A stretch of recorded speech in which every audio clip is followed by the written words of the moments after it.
Welcome to today's audio lecture. In today's lecture, we will discuss routine messages and email. More specifically, we'll discuss routine messages, what they are and how to structure them. We'll talk about how you can choose the appropriate medium for your message. And finally, we'll talk about some best practices for email. Let's begin with our section on routine messages. So what are routine messages? Routine messages, surprisingly enough, are routine. If your message doesn't upset your reader or make them sad, if it doesn't ask them to do something that they may not want to do or convey bad news, then chances are you're writing a routine message. Not surprisingly, these routine messages can serve a wide variety of purposes. You can use them to make requests. You can use them to ask or answer questions, to provide information, to schedule meetings, to check in with your reader or update your reader, to deliver announcements, or to thank or follow up with your reader. All of these tasks are tasks that you can accomplish using the routine message format. So how do you structure these routine messages? First and most importantly, you should open with your main point. In most routine messages, the main point appears in either the first or at the latest in the second sentence. You might use that first sentence to establish some basic context, but by the second sentence, you want to state your point and state it clearly. More complex routine messages then follow up their main point with additional context or details about the main point. And finally, the most complex routine messages end by restating their main point or purpose. And that's it. That's how you structure a routine message. You begin with your main point. You then supply the reader with additional context. And if your message is particularly lengthy or complex, you restate your main point at the end. It's that simple. Now, as with all things, there are exceptions to this rule, to this direct approach to routine messages. In instances, for example, where your message is strange or unexpected, you want to take an indirect rather than a direct approach. Instead of starting with your main point and then pivoting to your context, you want to begin with your context and then pivot to your main point. This will help make your message feel less strange and less jarring. It will ease your reader into your main point. Let me give you an example. Imagine, for instance, that you're a supervisor at an accounting firm, and you want to ask one of your direct reports to go purchase a llama. This is admittedly a weird request. This is not the kind of thing that your average employee at an accounting firm expects to receive on a daily basis. So if you were to send a request like this, you would want to first specify that you're trying to secure the business of a prospective client who has a llama farm, and that by purchasing this llama, you can help secure this prospective client's business. This approach will take some of the mystery, some of the strangeness out of your message, and as a result will ensure that your reader does not freak out when they get and read your message. That's why you take an indirect approach when your message is strange or unexpected. Now let's turn from the basics of routine messages to how you can choose the appropriate medium for your routine message. As you probably know, a variety of factors influence the quality of your communications, and you can see some of those factors on the screen here. But honestly, one of the most important and one of the most understated factors in shaping the quality of your communication is your delivery method, the medium that you choose for your message. Now, given the central role that your delivery method plays in shaping the effectiveness of your communication, you should devote a lot of time and consideration to identifying the appropriate medium for your message. Don't just assume that because email is the most common medium of workplace communication, that it's always the best medium. Instead, ask yourself a series of questions about your message and your purpose. Ask yourself if your message needs a response, and if so, how soon. Ask yourself if you're contacting one person or many people. Ask yourself if your message is complex or if your content is sensitive. And then think about your responses to those questions in the context of the pros and cons of different mediums of communication. What are these pros and cons? Well, for verbal communication, the main pros are that this medium allows for instant feedback during the communication process. You can engage in back and forth conversation. And verbal communication also allows you to use non-textual cues, the inflection of your voice, facial expression if you're meeting in person or using video chat, etc., etc. However, verbal communication does not leave a permanent record of your communication. You can't go back and double check what you said or what your conversation partner said back to you unless you recorded the message. It also doesn't allow you to revise or polish your message. You've got one shot to say the right thing, and that's it. Written communication, on the other hand, leaves a permanent record, and it gives you that critical opportunity to polish and to revise your message. But on the negative side, it does not allow for instant feedback during the communication process. The process of iteration, of going back and forth, takes substantially longer than it does in conversation or verbal communication. And written communication makes reading and establishing tone difficult. Even some of the most effective writers oftentimes have difficulty conveying the nuances of their message in a way that would actually be quite easy if their audience could simply see their face or hear their voice. So when you're determining the appropriate delivery method for your message, keep these pros and cons of verbal and written communication very much in the front of your mind. And do not, and this is critical, do not always default to written communication.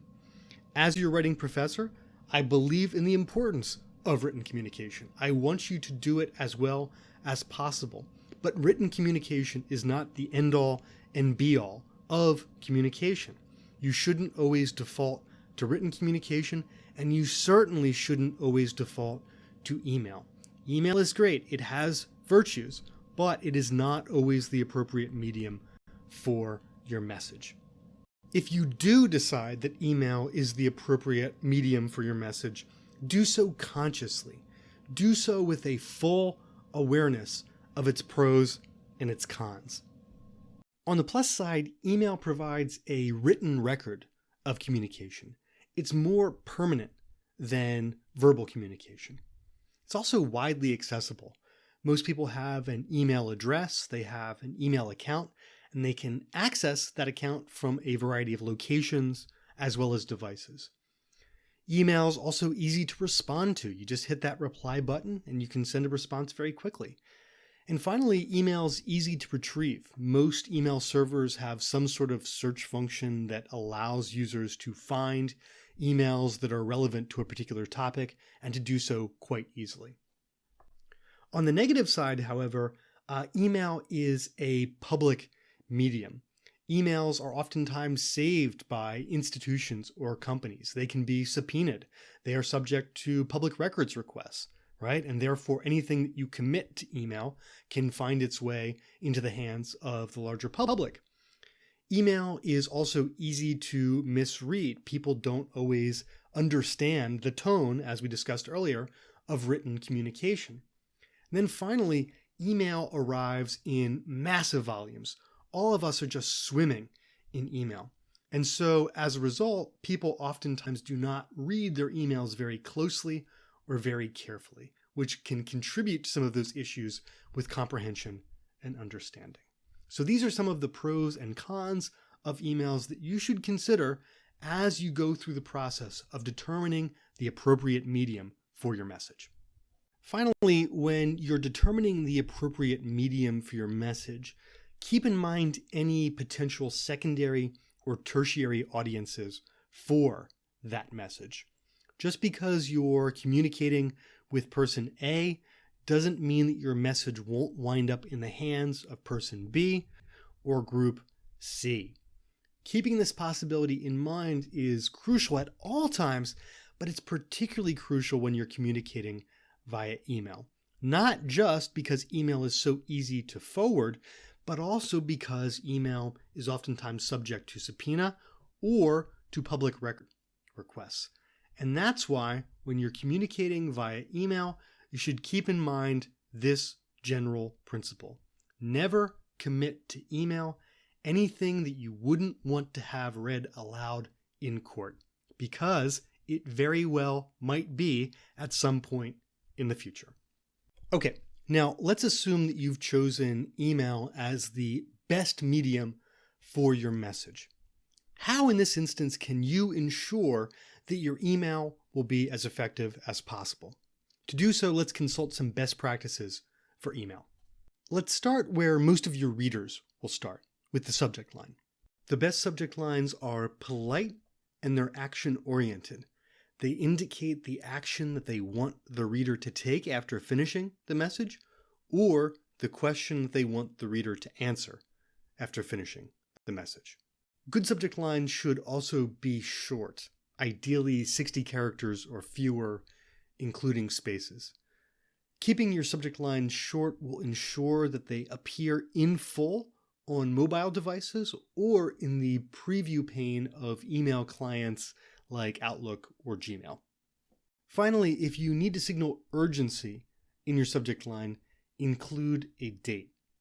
Including a date in your subject line will provide a deadline for the task you're asking your reader to complete, and it's far more effective than simply writing the word urgent in all caps, which not only looks unprofessional and spammy, but oftentimes doesn't really signal urgency as meaningfully as providing a deadline for your question or task. Personally, my favorite way to approach subject lines and to incorporate the tips above is by framing my subject lines as either polite commands or polite questions. Polite commands typically assume the form of please followed by a verb, whereas polite questions assume the form of could you please followed by a verb or verb phrase.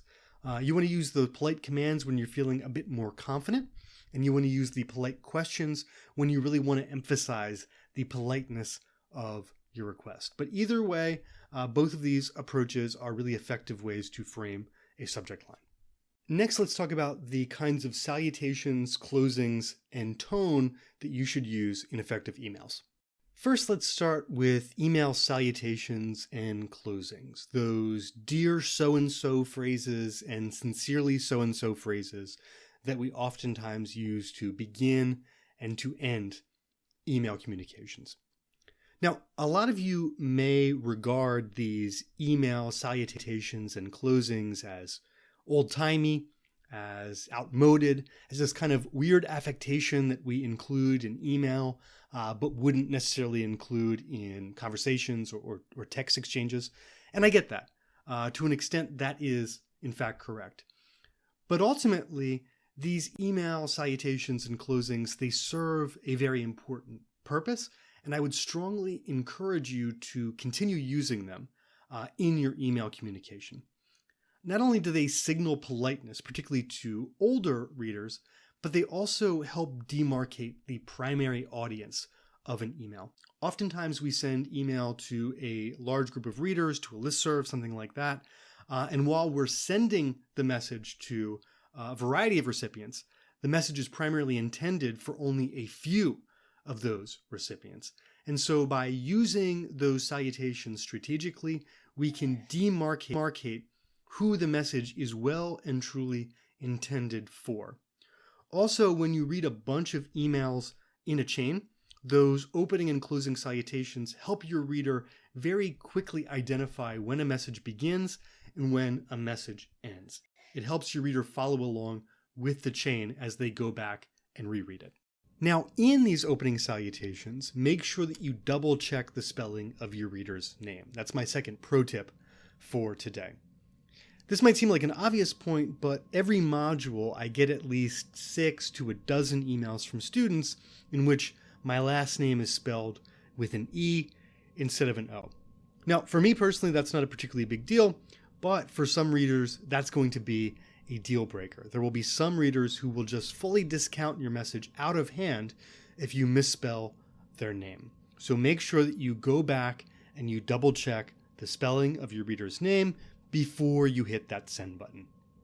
In addition to including opening and closing salutations, you also want to avoid stock phrases and cliches.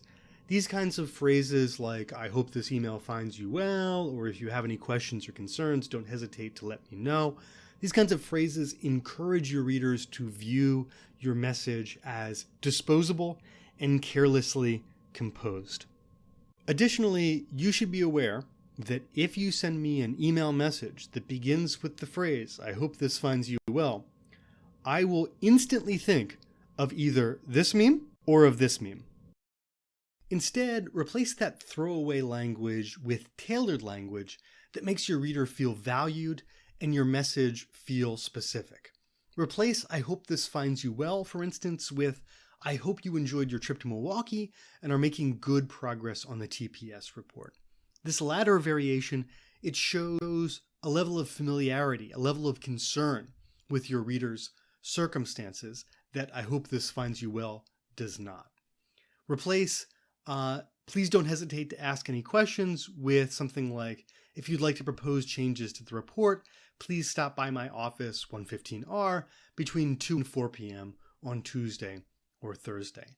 That latter variation, it not only invites questions, it gives you an indication of how and when you should and can ask questions. It's much better, it's much more tailored, it's more specific. It shows a higher level of care with both your reader and with your message. Finally, let's talk about email structure and email content. In general, you should aim to write short, front-loaded, and visually appealing messages. To make your message visually appealing, you should break it into short, easy-to-read paragraphs. This won't make your message aesthetically beautiful. That's not what I mean by the phrase visually appealing. But it will make your message look like it's easy to navigate, like your reader can quickly find the information that they want and need simply by glancing quickly at your message. That's what I mean by visual appeal.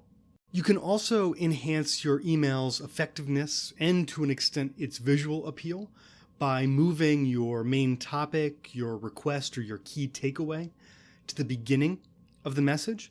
That's what I mean when I talk about a front-loaded message, a message that begins with its main point, purpose, or request. Additionally, you can improve your message by writing from your reader's perspective, not your own. Don't narrate your own thinking on a particular topic. Instead, emphasize what will be important or meaningful to your reader. And finally, you can maximize the effectiveness of your email message by including only need-to-know information in that message. If the information or the context or what have you does not directly bear upon the topic of your message or your reader's needs, then get rid of it. Cut it out and keep your message as lean and direct as possible. Now let's look at some email examples, including both good examples and bad examples. Now, as you might have already inferred, the example up on the screen right now is a bad example.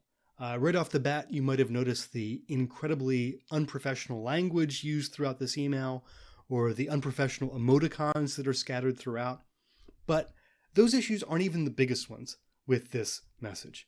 In my opinion, the biggest issues with this message are as follows. First, it's got a vague and uninformative subject line. The subject line doesn't tell you, the reader, what action the writer wants you to take after finishing the message. That's the first problem. Secondly, this message has tons of extraneous information. It is not focused on its main point. And finally, the main point of this message is buried in the middle of this message. The main point is as follows. Could you send me that script you worked on a while back? That's the main point. That's the main request around which this message should be structured. And that main request should be front-loaded. It should appear at the beginning of the message. By contrast, on the right, we can see a revised version of that original message. In this revised version, it represents an improvement in a number of different areas. First and most obviously, the language is much cleaner and more professional. The revised version also has a much improved subject line. It gets to the point. It tells the reader what action they need to take after finishing the message. It uses that polite command, that please verb form to frame the subject line, and it includes a date to signify urgency. The message then has a polite opening salutation to specify the audience. It opens with its front-loaded main point and then pivots to the context. And finally, it closes with a polite salutation. And because the message is broken out into these small discrete chunks, the message is much more visually appealing. It looks like the writers put more care into drafting this message. And it also looks like the reader will have a much easier time finding the information that they need while reading this message. Overall, it's just a much stronger version of the original email. Next, let's look at another example. Now, this example is not as clear-cut as our previous examples. It's not as obviously good or bad as the first or second emails. In fact, in some contexts, this email might be perfect. And just looking at it, we can understand why, right? It seems to tick all of the boxes that we identified earlier for what makes a good quality email. It's visually appealing. It looks like you can easily find all of the relevant information in this message. It's got a strong, informative, action-oriented subject line. It indicates the action that the writer wants you to take after finishing this message. It's got an opening salutation. It's front-loaded. It leads with its main point or purpose, and it closes with a polite closing salutation. So again, this ticks all of the boxes. But it may in fact be too concise. It may omit context that your readers absolutely need to understand the purpose and the intent of this message. This is a problem that I see a lot of times with students who really internalize the central point of business writing, which is the idea that you should write as concisely as possible, but nevertheless wind up taking that principle a step too far. They take it to the point where they omit information that the reader absolutely needs to understand in order to truly get their message. So to err on the side of caution, I would replace that excessively concise email from the previous slide with the revised version that you see here. Now, admittedly, this revised version is significantly longer than the previous version. But critically, it provides all readers with the context that they need to fully comprehend the purpose and context of this message. Additionally, it's constructed in such a way that if you're already familiar with how when to meet polls work, you can basically just disregard the latter 2/3 of this message. So while this message looks long, in fact, many readers will not need to read beyond that second bullet point, that bullet point labeled November. And if you do need to write a lengthier message, that's how you do it. You put the essential information, the information that all readers need, right up front, and then you put the potentially optional or extraneous information later in the message where some of your readers can ignore it if they don't need it. And that, my friends, brings us to the end of this audio lecture on routine messages and emails. As a reminder, you should reserve routine message structure for messages that are, in fact, routine, that neither upset nor anger your reader, that don't convey bad news or try to persuade them of a new point of view. You should open virtually all routine messages with their main point. That main point should appear in the first or at the very latest the second sentence of the routine message. More complex routine messages should then pivot to their context. They should provide readers with context or details about the main point after they've stated that main point in the first or second sentence. And finally, the lengthiest, most complex routine messages should end by restating their main point. Thanks for listening.